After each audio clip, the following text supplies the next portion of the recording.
गांव पर शाम ढलने के साथ ही नहूसत मंडलाने लगी थी। मशरिक की समत ही से हल्की हल्की हवा के झोंके इस तरफ आ रहे थे। गो के हवा चलने से ठंडक में इजाफा हो गया था, लेकिन खान को एक अजीब सी तमानियत का एहसास हो रहा था। ये हवाएं उसके मुल्क से इस समत को आ रही थी। वो बड़ा मुअद्दब होकर इन हवाओं के दामन से लिपटी उन यादों का इस्तकबाल कर रहा था जो उसे कुशां कुशां अपने माजी की तरफ खींचे लिए जा रही थी। उसे अपना वतन, अपना शहर और अपना घर याद आ गया। उसे याद आ गया कि वो किसी माँ का इकलौता बेटा है, 3 बहनों का अकेला भाई। जाने उसकी माँ और बहनें किस हाल में होंगी। बाप तो बचपन ही में फौत हो गया था। अब वही तो था उनका खुदा के सिवा रूए जमीन पर वाहिद सहारा, और आज वो उन्हें बेसहारा छोड़कर यहाँ जिंदगी और मौत का मार्का लड़ रहा था। लेकिन नहीं, उसने सोचा, उस जमीन पर जिसको छूकर ये हवाएं उस तक पहुंच रही हैं, ऐसी करोड़ों माएं और बहनें और भी तो मौजूद हैं। उनसे भी तो उसका कोई रिश्ता है। इस रिश्ते के तकद्दुस की लाज रखने के लिए तो वो यहाँ आया था। उसने सोचा, शाहिद अली भी तो किसी ऐसी ही माँ का बेटा है, किसी ऐसी ही बहन का भाई है। वो भी तो किसी के जिगर के टुकड़े होंगे जिनसे उसकी मुलाकात होती रहती थी। जाने वो कब से अपने प्यारों को अकेला छोड़कर यहाँ अपनी पहचान बदल कर अपने वतन के लिए जी रहे थे। रात का पहला पहर था जब तीनों यानी शाहिद अली, कुमार और खान अपने घर से बाहर निकले। गांव पर सुकूत तारी था। ये भी खुदा का शुक्र था कि यहाँ कुत्ते नहीं थे, वरना उनके लिए और मुसीबत पैदा हो जाती। रिवॉल्वर खान ने अपने पास रखा हुआ था। वो दोनों के पीछे कुछ फासला रख कर चल रहा था। सबसे आगे कुमार था और उसके पीछे पाल सिंह। दोनों ने यहाँ से सरहद तक का रास्ता गोया हिफ्स कर लिया था। कुमार ने उन्हें इर्द गिर्द की तफसीलात इतनी तवज्जो से सुनाई थी कि अब दोनों उसकी मदद के बगैर भी 2.5 फरलांग का फासला तय कर सकते थे। लेकिन इस ड्रामे में मरकजी किरदार चूंकि कुमार ही ने अदा करना था, इसलिए उसको साथ रखना भी जरूरी था। कुमार बज़ाहिर इतना लापरवाही से जा रहा था जैसे बैनुल अक़वामी सरहद की बजाय बैनुस्सूबाई सरहद उबूर करने जा रहा हो। गांव से करीबी खेतों तक का फासला बखैर खूबी कट गया था। खेतों में वो फूंक फूंक कर कदम धरते हुए मंजिल की जानिब गामजन थे कि अचानक ही फजा हॉल्ट हॉल्ट की आवाजों से दहल गई। तीनों खेतों के सरकंडों के सिलसिले में दाखिल हो रहे थे। खान की छठी हिस्स ने फौरन ही एहसास दिला दिया था कि वो किसी नाके में फंस गए हैं। ऐसे नाके उमूमन सरहदी मुहाफिज, स्मगलरों या जासूसों की मुतवक्के आमद की इत्तलात के पेश नजर लगाया करते थे। खान को ये इल्म नहीं था कि ये सरहद कितनी ज्यादा मसरूफ रहती है। वो लोग तो सब कुछ अंदाजे से कर रहे थे। कुमार और शाहिद अली दोनों अचानक ही वापस पलटे थे। खान के हाथ की उंगली रिवॉल्वर के ट्रिगर पर जमकर रह गई। इससे पहले कि वो अगला कोई कदम उठाता, अचानक ही तड़तड़ की आवाजें सुनाई देने लगी। शायद नाके वालों ने एहसास कर लिया था कि उनके शिकार भागने की फिक्र में हैं। उसने कुमार को घूम कर गिरते देखा। उसके साथ ही उसकी चीख बुलंद हुई। उसे 3-4 गोलियां इकट्ठी ही लग गई थी। ये बात किसी मौजज़े से कम नहीं थी कि पाल सिंह यानी शाहिद अली अभी तक महफूज था। इससे पहले कि वो बौखला कर कोई और कदम उठाए, खान अपनी जगह से उछला और उस पर आन पड़ा। क्योंकि दूसरी तरफ से अंधाधुंध फायरिंग हो रही थी और अगर शाहिद अली को खान जमीन पर गिराने में चंद लम्हात की भी ताखीर कर देता तो यहाँ एक की बजाय 2 लाशें पड़ी होती। इस बात का तो उसे यकीन था कि कुमार मर चुका है, क्योंकि एक चीख के बाद उसका जिंदा बच रहना नामुमकिन था। खान ने उसको गिरफ्त में लेते हुए कहा, होश करो, और शाहिद अली के हवास वाकई इस वार्निंग से वापस लौट आए। मेरे पीछे पीछे आओ, खान ने उसे घसीटते हुए कहा। दोनों कोहनियों के बल रेंग रहे थे जब खान से बमुश्किल चंद गज के फासले पर टॉर्च रोशन हुई। टॉर्च रोशन करने वाले और खान दोनों की उंगलियां एक साथ हरकत में आई थी। उधर टॉर्च रोशन हुई और इधर उसके रिवॉल्वर ने शोला उगला। गोली टॉर्च के शीशे को तोड़ती हुई टॉर्च बरदार को लगी थी, क्योंकि उसने बड़ी जोरदार आवाज में हाय कहा था। उसके साथ ही उसे भागते कदमों की आवाज सुनाई दी। उनके नजदीक मौजूद नाका बरदार अचानक ही बौखला गए थे। खान जानता था कि अब कम से कम कोई उनके नजदीक आने की हिम्मत नहीं करेगा। वो लोग या तो उन्हें घेरे में लेकर मारने की कोशिश करेंगे या फिर गिरफ्तार करने की। उसने गर्दन मोड़कर शाहिद अली की तरफ देखा और उसे इशारा करके कोहनियों हुई के बल वापस घसीटना शुरू कर दिया। यही अमल जवाब में शाहिद अली ने दोहराया। कुमार के बेहिसो हरकत जिस्म के पास वो एक लम्हे के लिए रुका। खान ने उसकी नब्जें टटोली, फिर दिल की धड़कन सुनना चाही, लेकिन उसका दोस्त मर चुका था। शायद कुदरत ने उनके लिए उससे इतना ही काम लेना था। खान के दिल में उसके लिए हमदर्दी के जज्बात थोड़ी देर के लिए जरूर पैदा हुए, लेकिन जल्द ही उसे सूरत हाल की संगीनी का एहसास हो गया और उसने वापस पलटना शुरू कर दिया। फायरिंग की शिद्दत में इजाफा हो चुका था। खान ने अभी तक दूसरा फायर करने की जहमत भी नहीं की थी। वो एक एक गोली संभाल कर रखना चाहता था, जाने कब सूरत हाल क्या रुख इख्तियार कर जाए। दोनों जिस रास्ते से खेत में दाखिल हुए थे کے उसी रास्ते से बाहर निकल आए। फायरिंग जारी थी। खान समझ सकता था कि वो लोग खेतों के इस सिलसिले को घेरे में लेने की कोशिश करेंगे और काफी देर तक यही मगजमारी करते रहेंगे। अब वो झुककर चलने का खतरा मोल ले सकता था। खान ने कमांड खुद संभाल ली थी। वो आगे आगे चल रहा था और शाहिद अली उसके पीछे पीछे।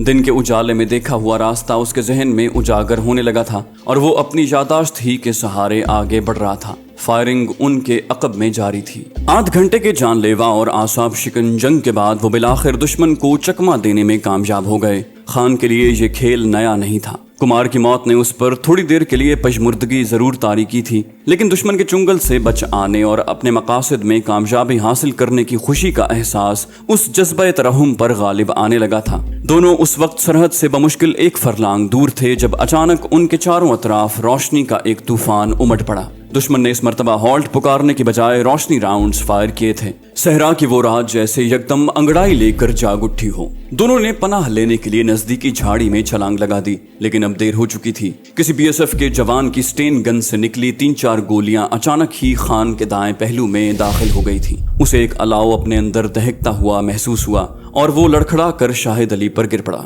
शाहिद अली को बहुत जल्द हालात की संगीनी का एहसास हो गया था। मेरे खुदाया, उसके दिल से आह निकली, क्या मेरी सारी मेहनत अकारत गई। मैं आबिद खान को उस मिट्टी का बोसा भी न दिला सका जिसके लिए उसने अपना सब कुछ लुटा दिया। वो बच्चों की तरह सिसक पड़ा, फिर अचानक ही चौंका। शायद आबिद खान ने कराहते हुए उसको पुकारा था। उसने रूहान सी आवाज में उसे करीबन झंझोड़ डाला, हाँ हाँ कहो कहो, खुदा के लिए कुछ कहो। क्योंकि आबिद खान को जबान हिलाने के लिए भी बड़ा जोर सर्फ करना पड़ रहा था। वो बोला, शाहिद मेरे भाई, जिस तरह भी मुमकिन हो मुझे पाकिस्तान की सरजमीन पर पहुंचा देना। उसने कराहते हुए बमुश्किल अपनी बात मुकम्मल की। वो बोला, तुम पाकिस्तान जरूर पहुंचोगे आबिद खान, चाहे कुछ भी हो जाए। उस लम्हे अचानक ही उसकी आवाज में एक कहर सा जाग उठा था। दम तोड़ते आबिद खान की ये तसल्ली जरूर हो गई थी कि जितने एतमाद से शाहिद अली ने ये बात कही वो जरूर उसे पूरा करके दिखाएगा। रोशनी राउंड दम तोड़ चुके थे। उसके चारों अतराफ गोलियां अंगारों की तरह तड़प रही थी, लेकिन नतायज से बिल्कुल बेनियाज उसने आबिद खान के नीम मुर्दा जिस्म को कंधे पर लादा और अपनी सरहद की समत दौड़ लगा दी। रेंजर्स की वर्दी पहने बूढ़ा सूबेदार मेजर बड़ी बेचैनी से सरहद की जानिब अंधेरे में आंखें फाड़ फाड़ कर देख रहा था, जब अचानक फायरिंग की आवाजों ने उसे चौंका दिया। उसका दिल दहल कर रह गया। राइफल हाथ में पकड़े उसने सरहद की तरफ दौड़ लगा दी।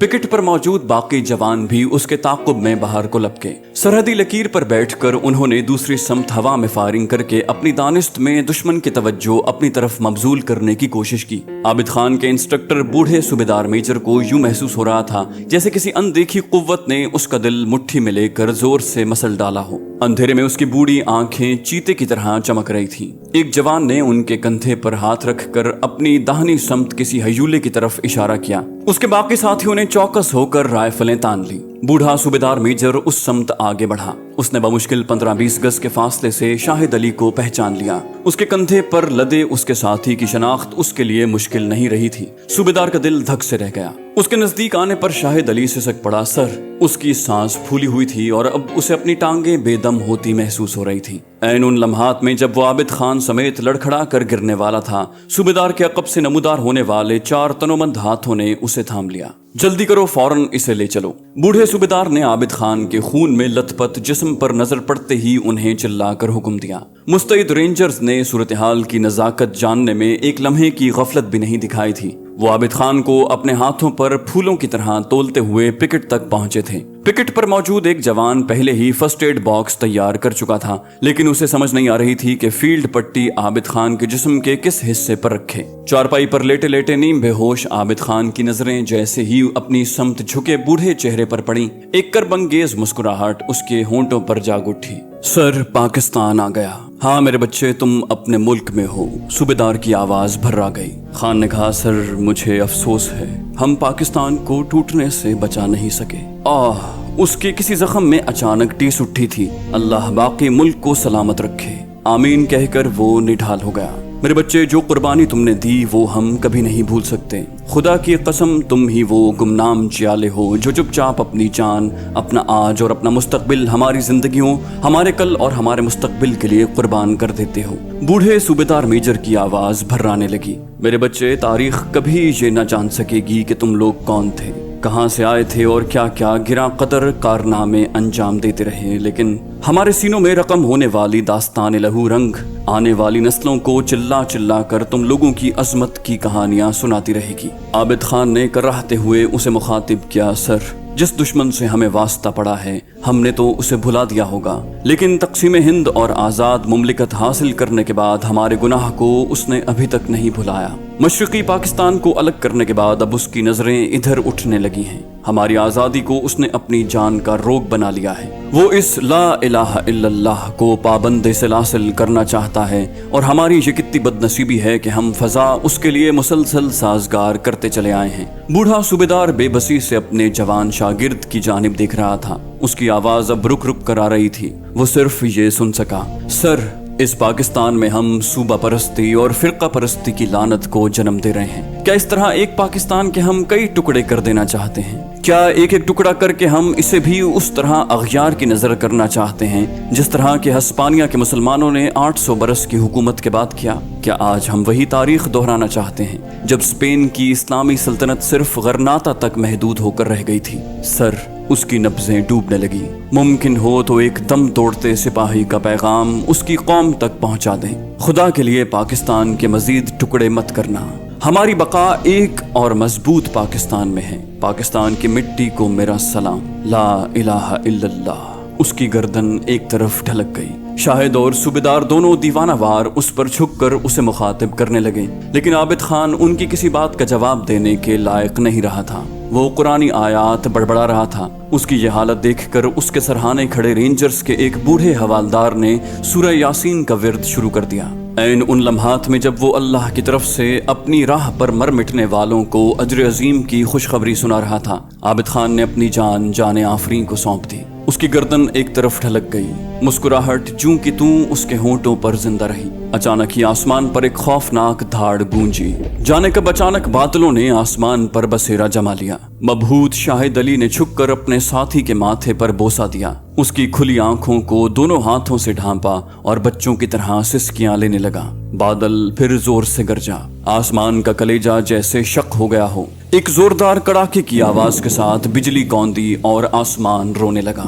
بوڑھے صوبیدار میجر نے اس لمحے بڑی شدت سے موت کی آرزو کی، پھر اس کی آنکھیں بھی بارش کا ساتھ دینے لگی۔ پکٹ پر بنی اس کوٹری میں موجود باقی رینجرز بھی آستینوں سے اپنی آنکھیں پونچھتے باہر آئے۔ آدھ گھنٹے تک آسمان اس جواں مرد کی لاش پر دھاڑے مار کر روتا رہا۔ صبح دم بارش رک گئی، سسکیاں بھرتا آسمان نکھر گیا۔ پکٹ کے ایک کونے میں بنی مسجد کے صحن سے اللہ اکبر کی صدا بلند ہوئی۔ دونوں نیم مردہ انسان عابد خان کو اکیلا چھوڑ کر باہر نکل آئے۔ مولوی صاحب نے سسکیاں لیتے ہوئے قرآن کی وہ آیات تلاوت کی جن میں اللہ کی راہ میں شہادت پانے والوں کو ابدی زندگی کا پیغام سنایا گیا تھا۔ صبح دم بوڑھے صوبیدار میجر نے عابد خان کا جوان لاشا جیپ میں رکھا اور کمپنی ہیڈ کوارٹر کی طرف روانہ ہو گئے۔ جیپ وہ خود چلا رہا تھا، شاہد علی اس کے ساتھ بیٹھا تھا، اور عابد خان کے جسد خاکی کے ساتھ 2 رینجرز بھی سلام عقیدت گزارنے کمپنی ہیڈ کوارٹر تک آئے تھے۔ دم رخصت اسے رینجرز نے آخری سیلوٹ پیش کیا تھا۔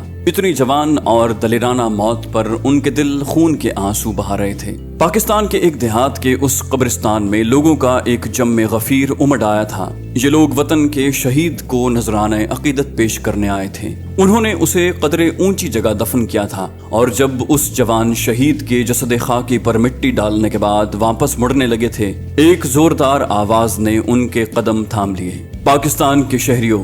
لوگ رکے تو انہوں نے دیکھا بوڑھے صوبیدار نے جھک کر زمین پر سے بکھری مٹی کو مٹھی میں بھر کر ہوا میں اچھالا اور قریباً روتے ہوئے بولا، وطن کی مٹی گواہ رہنا۔ عابد خان نے کسی ایک صوبے، کسی ایک قوم، ایک فرقے کے لیے نہیں، سارے پاکستان کی سلامتی کے لیے اپنی جان کا نذرانہ پیش کیا ہے۔ اس کے بعد اس کے لیے بولنا دوبھر ہو گیا۔ وہ اسی سمت واپس پلٹا اور لمبے لمبے ڈگ بھرتا قبرستان کے باہر کھڑی جیپ کی طرف چل دیا۔ شاہد علی اس کے تعاقب میں آہستہ آہستہ چل رہا تھا۔ سورج مغرب کی سمت بنی درختوں کی قطار کے اوپر سفر کرتا اب آہستہ آہستہ ان کے سروں پر آ گیا تھا۔ ہوا سرسراتے ہوئے نوحہ الاپنے لگی تھی۔ جیپ کے نزدیک رک کر اس نے شاہد علی کو قریب آنے دیا۔ شاہد علی اس کے نزدیک آ کر رک گیا۔ صوبیدار میجر نے، جو اپنی حالت پر قدرے قابو پا چکا تھا، دل گرفتہ شاہد علی کے شانے تھپ تھپاتے ہوئے کہا، بیٹا، عابد خان کی شہادت کے ساتھ ہم منزل کی سمت ایک قدم اور آگے بڑھے ہیں۔ लेकिन हमारी मंजिल अभी बहुत दूर है। मैं अब बहुत बूढ़ा हो गया हूँ, मेरे आसाब जवाब देने लगे हैं। चंद दिनों के बाद रिटायर हो जाऊंगा, तुम अभी जवान हो। इस सफर को रुकने मत देना, जारी रखना। शहीद की रूह को तस्कीन पहुंचाने का शायद यही बेहतरीन रास्ता है। शाहिद अली ने अपनी सुर्ख और बोझल आंखें उसके चेहरे पर मरकूज कर दी। आंसू किसी भी लम्हे टूट पड़ने को तैयार थे। सूबेदार ने तड़प कर उसे अपने सीने में समा लिया। वतन की मिट्टी गवाह रहना, वतन की मिट्टी अजीम है तू, अजीम तर हम बना रहे हैं, गवाह रहना। तेरे मानी की हर सदा में तेरी ही खुशबू महक रही है, हर एक सुर में हर एक लय में तेरी मोहब्बत चमक रही है, गवाह रहना। तेरी ज़मीं के ये चांद तारे हैं जिनकी आंखों में प्यार तेरा, सदाकतों के दिए जलाकर बढ़ा रहे हैं वकार तेरा, गवाह रहना। हर एक दिल में तेरी लगन है, तेरी ही जानिब हर एक नज़र है, तेरी हिफाजत का अज़्म लेकर हर एक अपने महाज पर है, गवाह रहना। वतन की मिट्टी गवाह रहना, वतन की मिट्टी अजीम है तू, अजीम तर हम बना रहे हैं, गवाह रहना। वतन की मिट्टी गवाह रहना। तो दोस्तों, इसके साथ ही हमारी सीरीज़ एजेंट खान अपने इख्तिताम को पहुंची। ये तारिक इस्माइल सागर साहब की किताब वतन की मिट्टी गवाह रहना से माखूज़ है। उम्मीद करते हैं आपको ये कहानी पसंद आई होगी। जाने से पहले आपसे गुजारिश करते हैं कि हमारे चैनल को सपोर्ट कीजिए, हमारी वीडियोस लाइक कीजिए, उन्हें शेयर कीजिए और साथ साथ इस कहानी के मुसन्निफ तारिक इस्माइल सागर साहब के चैनल को भी सब्सक्राइब कीजिए और उन्हें भी मुकम्मल तौर पर सपोर्ट कीजिए। इस तरह हम सबकी हौसला अफजाई होगी और हम आपके लिए बेहतरीन कहानियां लेकर आते रहेंगे। इंशाल्लाह अगली वीडियो में आपसे मुलाकात होगी। तब तक के लिए अपना और अपने वतन का ख्याल रखिए। अल्लाह हाफिज।